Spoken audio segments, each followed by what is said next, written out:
Gemini is known as the trickster, shapeshifter, or the clown. A trait of Gemini is that they can smile and laugh on the outside, but be crying on the inside, often dealing with both extremes of emotions at once, joking around, even if feeling upset on the inside. They can't help it, it's just who they are. This is not a bad thing, it just shows how deep they are. Gemini is known as the twins.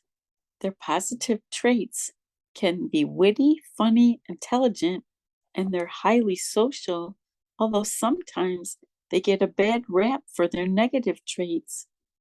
People say they're fickle, superficial, and unreliable. The word Gemini is a Latin word meaning the twins, and Gemini is the third sign of the zodiac, a mutable air sign ruled by planet Mercury. The twins are curious, love to talk, share, and explore.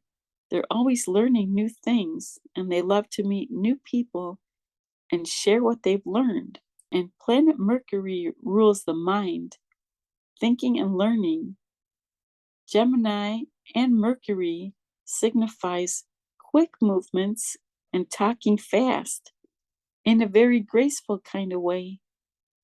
And Mercury is known as the messenger of the gods, a wise guide or teacher, learning, thinking, perceiving, reading and writing, and journalism, gathering knowledge and ideas, and sharing the information that they've learned with others. If you're wondering why Gemini is known as the twins, I'll show you. This is a picture of the Gemini Zodiac constellation, and it's a picture of the twin stars known as Gemini, Castor on the right and Pollux on the left. And they're twin brothers. And I'm going to tell you a little bit about their background story and how they became the stars of the Gemini constellation. Let's go over a short explanation of what a zodiac constellation is. The word zodiac is a Greek and Babylonian word that means circle of animals. In a zodiac constellation, it's a pattern of stars in the night sky. The constellations are created by the joining together of individual stars. They form images that look like objects, animals, or they look like gods or heroes from Greek and Roman mythology. And this is a picture of the 12 original zodiac constellations. These were identified in ancient times, and later they were adopted by the Greek astronomer Claudius Ptolemy and the IAU, the International Astronomical Union. The astronomers divided the ecliptic, which is the yearly path where the Earth and planets travel around the sky. They divided that into 12 segments, 12 zodiac signs. And back to the Gemini constellation picture of Castor and Pollux. And this is a little bit of their history and how they became the stars in the Gemini constellation. According to Greek and Roman mythology, the twins, Castor and Pollux, were sons of Leda. The legend has it that the brothers were inseparable and never argued, and that they looked identical even though they had different fathers. And there's many different versions of this story, and you might found different information, but this is what I found. Their mother, Leda, was the queen of Sparta. Castor's father was named Tyndareus. He was a mortal man who was the king of Sparta. And Pollux, also known as Polydeuces, was the divine son of Zeus, an immortal, and he was known as the king of the gods, also called god of the sky. In astrology, Zeus is associated with Sagittarius, which is the opposite sign of Gemini. Leda became impregnated by the immortal Zeus while she was visited by Zeus, who was in the form of a swan at the time. And together the brothers were known as the Dioscuri, the Greek word meaning sons of Zeus. Castor was a horse trainer, and Pollux was a great boxer. The brothers went on many adventures and heroic quests together through their life, as Geminis love to do. Some of the adventures they shared were St. Elmo's fire, the rescuing of Helen of Troy, and the Argonauts' quest for the Golden Fleece.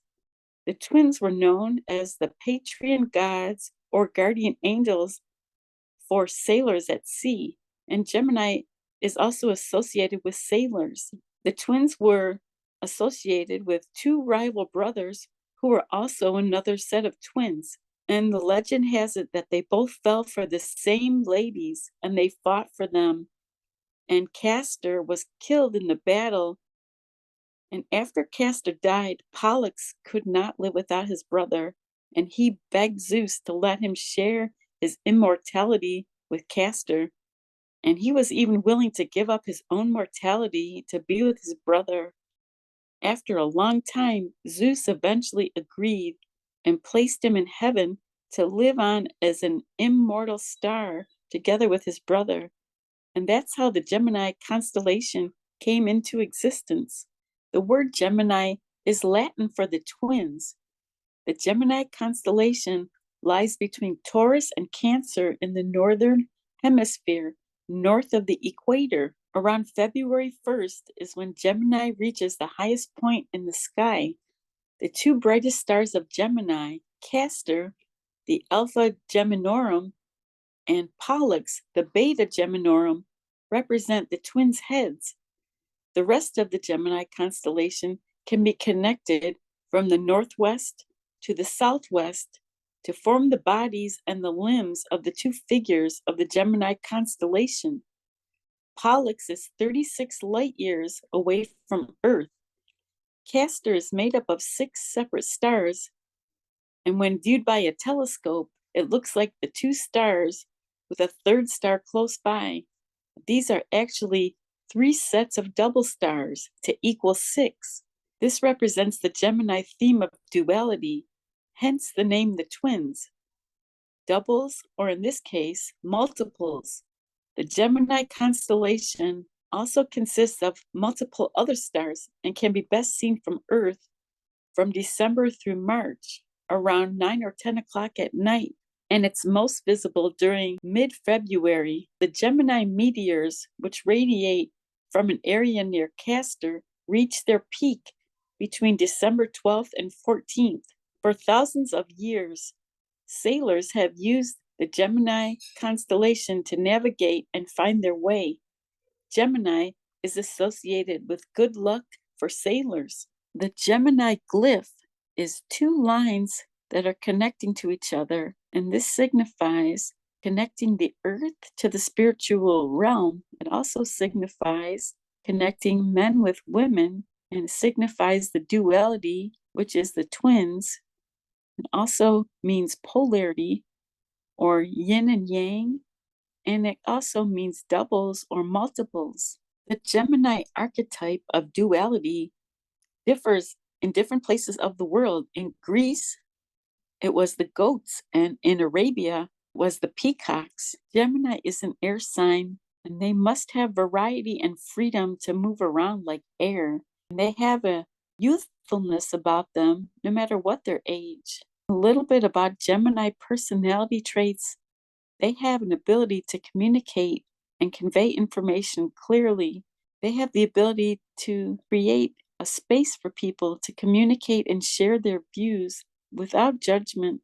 And because of this, they make great journalists and reporters. And Gemini's mission is to learn lots of information on many different subjects and report what they've learned back to society. They're broadcasters, and they're good at making information simple for others to understand. Mercury, the messenger of the gods, who's Gemini's ruler. Gemini is a bridge between the earth and the spiritual realm. They have an intuitive knowing, an inner truth, connecting the divine and the ability to relay that information to people on earth.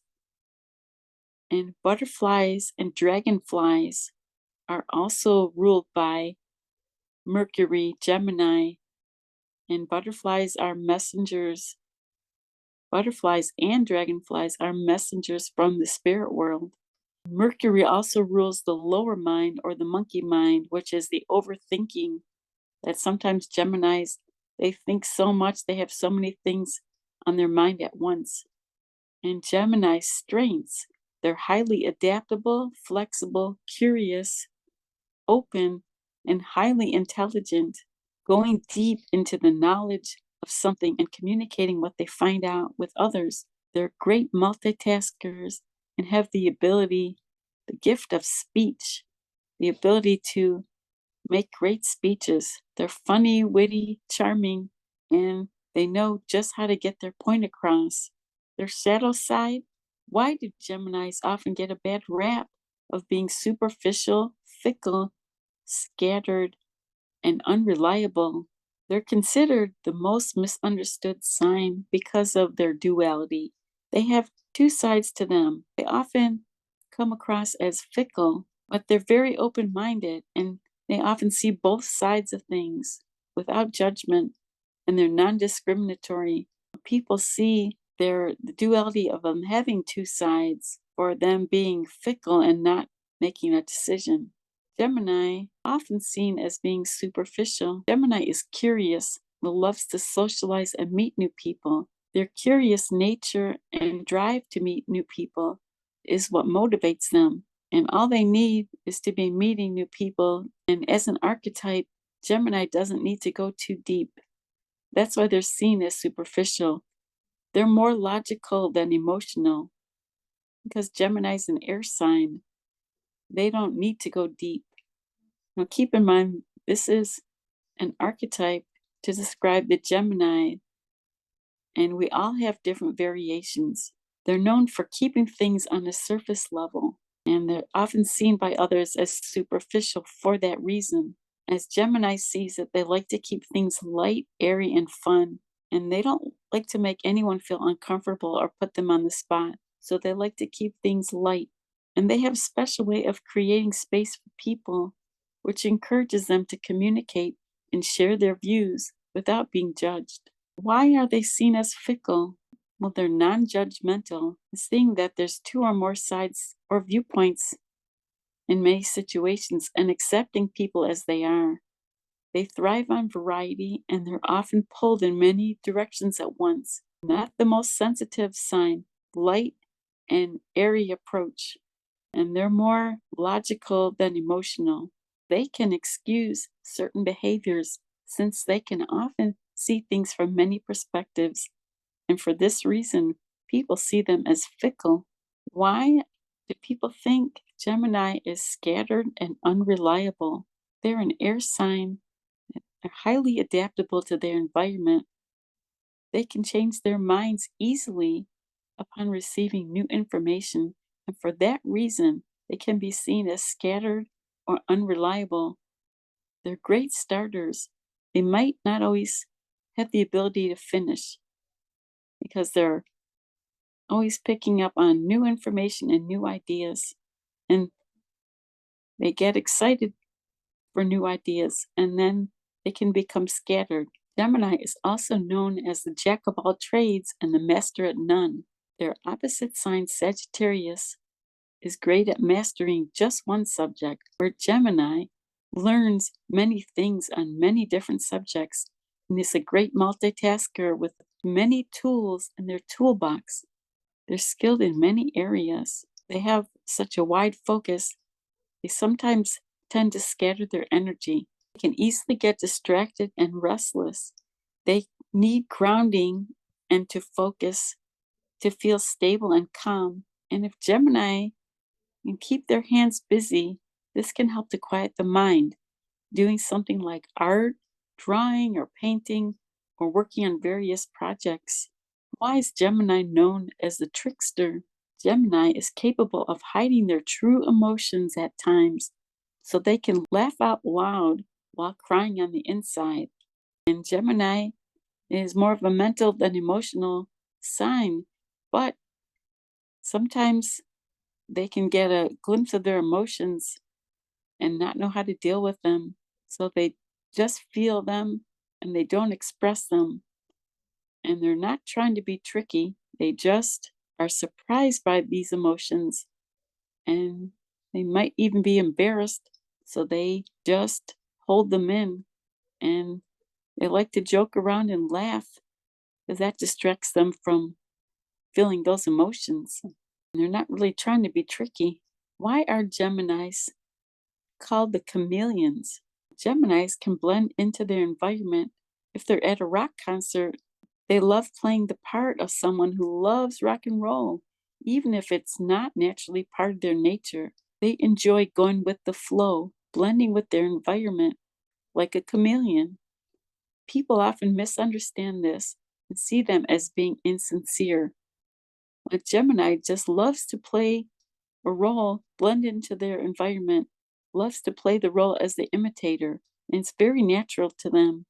What does the Gemini's constellation mean? And what can we learn from Gemini and the twins, even if we're not Geminis?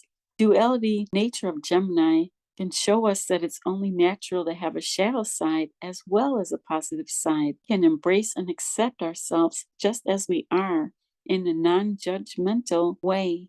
We all have duality within us, and Gemini shows us that we have light and dark. We can be social or withdrawn.